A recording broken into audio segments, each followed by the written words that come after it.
Assalamualaikum warahmatullahi wabarakatuh. Alhamdulillahirabbil alamin wa bihi nasta'inu ala umuri dunya waddin. Shalatu wassalamu ala asrofil anbiya'i wal mursalin wa ala alihi wa sahbihi ajmain. Alhamdulillah wa syukurillah ala nikmatillah. Para pemirsa sekalian yang dirahmati Allah, sering kita merasa tidak ada bedanya sholat atau tidak sholat, tidak ada perbedaan sudah sholat atau belum. Kita sering merasa tidak ada pengaruhnya. Nah, kalau itu yang kita rasakan, padahal kita sudah sering melakukan sholat, maka tentu ada yang kurang dalam sholat kita. Kita harus evaluasi, kira-kira bagaimana? Apakah kita sudah bisa merasakan manfaatnya atau belum? Insya Allah kalau kita bisa merasakan manfaat sholat, baik dari sisi gerakannya, bacaannya, ya, maka insya Allah kita akan lebih khusyuk dan akan lebih serius. Karena apa? Karena kita membutuhkan sholat. Paling tidak dari manfaat-manfaat gerakan sholat itu kita sudah butuh, apalagi dari filosofi sholat. Nah, sebagian dari manfaat dari gerakan sholat itu diantaranya, ini yang pertama adalah ketika kita takbir, ya, takbiratul ihram itu, Allahu Akbar gitu. Nah, dari beberapa referensi kita lihat, ternyata ucapan Allah itu, menyebut nama Allah dengan mengangkat tangan itu ada pengaruh yang luar biasa pada sistem nafas kita, ya. Huruf A, huruf L itu, kemudian O dan H-nya itu akan bisa membuka rongga-rongga dari mulai hidung, telinga, kemudian sampai ke dalam paru-paru kita. Nah, bayangkan kalau semua fungsi pernapasan berjalan baik, kita akan sehat kan? Pasokan oksigennya full, nah, misalnya seperti itu. Maka mari kita lakukan dengan benar, ya. Allahu Akbar. Tidak perlu tergesa-gesa. Nikmati. Yang kedua, juga bisa merangsang jantung untuk bekerja dengan baik. Ini tentu harus dikaji lebih lanjut, ya, dengan referensi. Kemudian kita berposisi berdiri. Berdiri yang benar itu kakinya selebar bahu kita. Jadi tidak menyempit tapi tidak melebar. Ya sudah, selebar bahu kita. Posisi kaki kita selebar bahu kita, ya. Ujung jari-jari kita itu lurus dengan tumit kita. Jadi mungkin tumitnya agak dikeluarkan sedikit begini, lurus.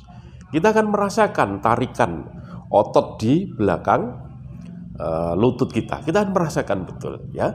Dengan posisi yang seperti itu kokoh posisi kita. Kokoh. Dan ini kalau kita lakukan terus, berulang-ulang dan seterusnya, manfaatnya adalah memadatkan jaringan tulang, ya. Jaringan tulang kalau padat itu akan kuat. Ketika Anda jatuh, resiko patah dan seterusnya itu lebih kecil dibanding orang yang jaringan tulangnya rapuh. Termasuk penyakit osteoporosis, ya. Osteoporosis itu kan kerapuhan tulang, artinya kepadatan jaringan tulang yang kurang. Nah, dengan terus berdiri, mendapatkan beban tubuh, ya, maka insya Allah kita lakukan terus-menerus, bahkan mungkin sejak kecil, maka insya Allah tulang kita akan padat dan lebih kuat dan akan mengurangi risiko cedera. Itu dari berdiri. Kemudian ketika kita rukuk misalnya, ya, dengan posisi sudut yang 90 derajat ini, ya, lurus, punggung kita lurus, kepala kita juga lurus, ya.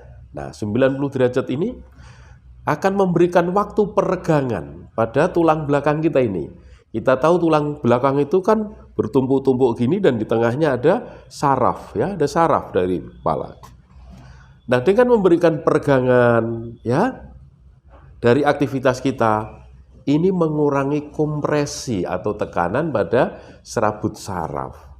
sehingga menjauhkan kita dari penyakit yang namanya HNP atau hernia nucleus pulposus, atau orang awam bilang saraf kejepit. Nah, gitu. Kenapa? Karena ada latihan peregangan.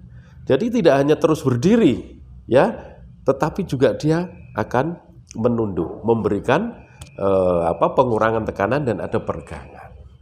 Nah, itu kira-kira dari rukuk, gitu ya. Sedangkan ketika kita sujud, nah ini yang luar biasa juga.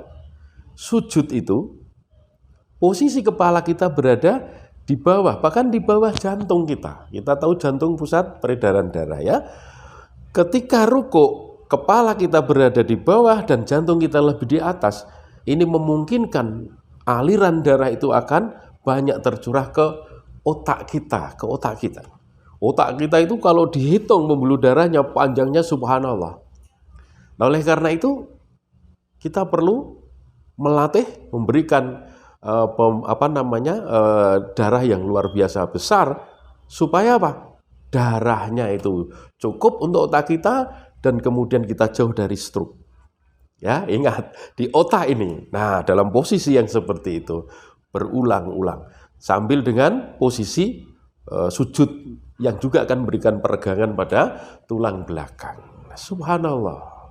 Nah, oleh karena itu mari kita lakukan gerakan sholat dengan benar, baik, insya Allah sehat.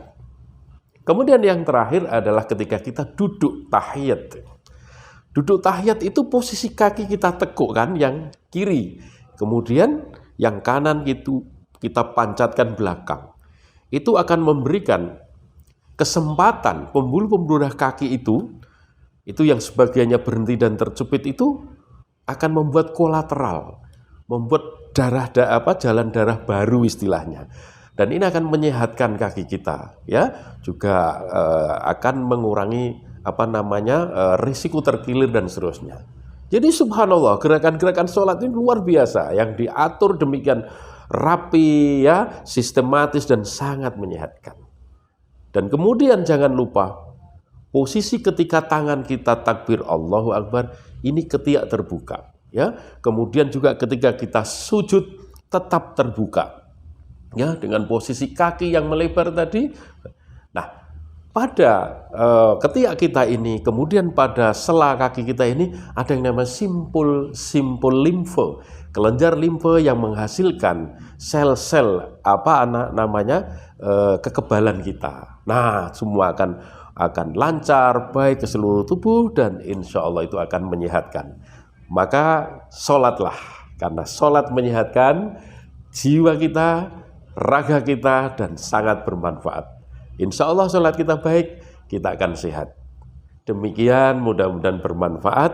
Mari kita jaga sholat kita, jangan terlambat, supaya kita tetap sehat dan menjadi insan yang mulia di hadapan Allah Subhanahu wa Ta'ala. Demikian, terima kasih. Assalamualaikum warahmatullahi wabarakatuh.